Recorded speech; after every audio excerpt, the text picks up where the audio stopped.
పాక్ ఆక్రమిత కశ్మీర్, పాకిస్తాన్లోని ఉగ్రవాద స్థావరాలపై భారత సైన్యం దాడులు నిర్వహించింది. ఏకకాలంలో 9 చోట్ల దాడులు చేయడం ద్వారా భారత సైనిక పాటవాన్ని చాటి చెప్పింది. పాకిస్తాన్కు ముచ్చెమటలు పోయించిన మాట కూడా వాస్తవం. పాకిస్తాన్ తన అలవాటు ప్రకారం ఉగ్రవాదులను ప్రోత్సహించినా మనం గట్టిగా జవాబు చెప్పినా అది జమ్మూ కాశ్మీర్ కోసమే. జమ్మూ కాశ్మీర్ మన భూభాగం.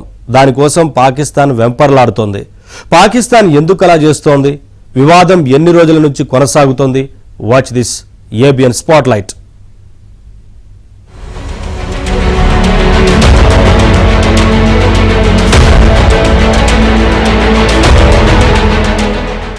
భారత్, పాకిస్తాన్ పొరుగు రాజ్యాలు పుట్టుకతోనే విడిపోయిన కారణంగా దాయాదులుగా చెప్పుకునే దేశాలు.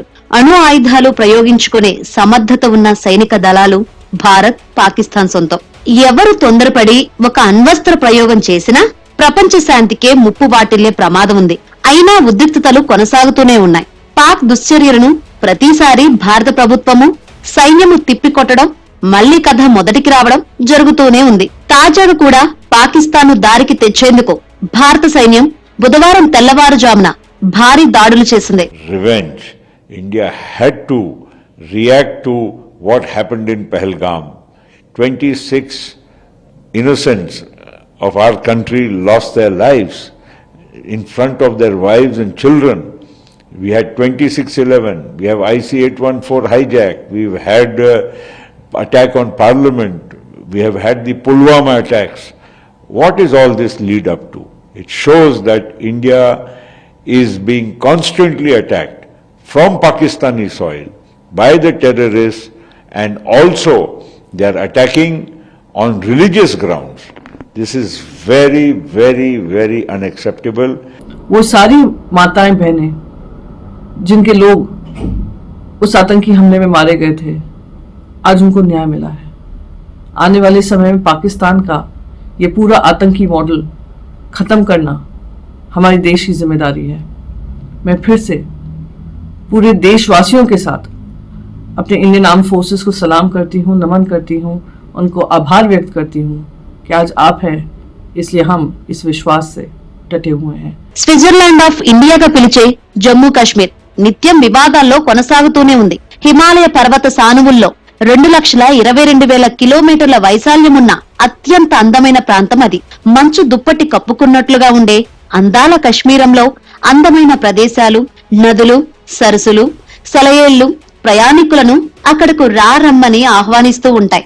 స్వాతంత్రానికి ముందే కశ్మీర్ ఒక తీవ్రమైన వివాదం. పార్టీషన్ టైంలో ముస్లిం కోసం ఏర్పడిన పాకిస్తాన్ హిందువులు మెజార్టీగా ఉండే రాజ్యమైన ఇండియాతో కాకుండా కశ్మీర్ తమ భూభాగంగా ఉండాలని భీష్మించుకు కూర్చోనేందుకు ప్రయత్నించి భంగపడింది. 1947లో ఇరు దేశాలకు స్వాతంత్రం రాకముందు నుంచి ఉన్న వివాదాల్లో కశ్మీర్ అతి పెద్దదిగా చెప్పక తప్పదు.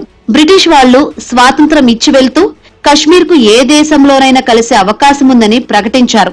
కశ్మీర్ తొలుత స్వతంత్ర రాజ్యంగా ఉండాలని ఆ ప్రాంత హిందూ పాలకుడు మహారాజా హరి సింగ్ భావించారు. 1947లో తన మనసు మార్చుకొని భారత్ లో అంతర్భాగమయ్యేందుకు అంగీకరించారు. ఆ క్రమంలో పాకిస్తానీ గిరిజనుల దాడుల నుంచి కశ్మీర్ ని కాపాడుకున్నారు.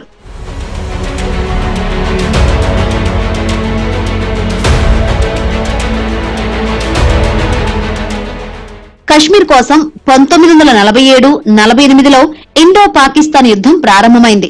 1949 కరాచీ ఒప్పందం, ఐక్యరాజ్య సమితి సంధి ఉపసంఘం సభ్యుల పర్యవేక్షణలో కాల్పుల విరమణ రేఖను ఏర్పాటు చేయడం ద్వారా జమ్మూ కశ్మీర్ ప్రాంతంలో హింసను తాత్కాలికంగా ముగించింది. సరిహద్దు నియంత్రణల మధ్య ఘర్షణ 1965లో పూర్తిస్థాయి యుద్ధంగా మారే వరకు ఉద్రిక్తతలు తగ్గుముఖం పట్టాయి. 1971లో భారతదేశం, పాకిస్తాన్ తూర్పు పాకిస్తాన్ కోసం మరొక చిన్న యుద్ధం చేశాయి.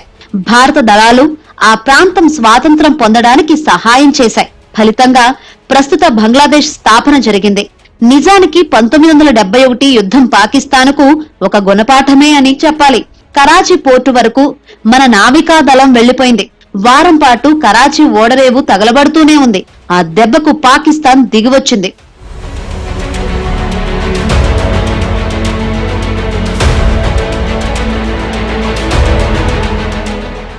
1972 నాటి సిమ్లా ఒప్పందం ద్వైపాక్షిక సంబంధాల్లో కొత్త శకానికి నాంది పలికింది. అప్పుడే ఎల్ఓసి అంటే నియంత్రణ రేఖను నిర్దేశించారు.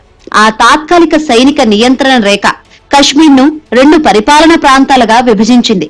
అయితే 1974లో అణ్వాయుధాల పరిచయంతో ఆ వివాదం కొత్త కోణాన్ని సంతరించుకుంది. ఆ ఏడాది భారతదేశం తన మొదటి అణ్వాయుధాన్ని పరీక్షించింది. 2 దశాబ్దాల తర్వాత పాకిస్తాన్ అదే మైలురాయిని చేరుకునేలా అణ్వాయుధ పోటీని ప్రారంభించింది. 1980ల చివరి దశలో కశ్మీర్లో వేర్పాటు వాదాన్ని ప్రోత్సహించడం ప్రారంభించింది పాకిస్తాన్.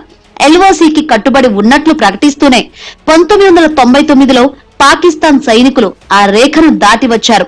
దాంతో కార్గిల్ యుద్ధం జరిగింది. పైగా పాకిస్తాన్ తన బుద్ధిని మార్చుకోకుండా కార్గిల్ యుద్ధాన్ని స్వాతంత్ర పోరాటంగా అభివర్ణించేందుకు ప్రయత్నించి విఫలమైంది. చివరకు కార్గిల్ నుంచి తన సైనికులను, వారు మద్దతిస్తున్న మిలిటెంట్లను ఉపసంహరించుకుంది.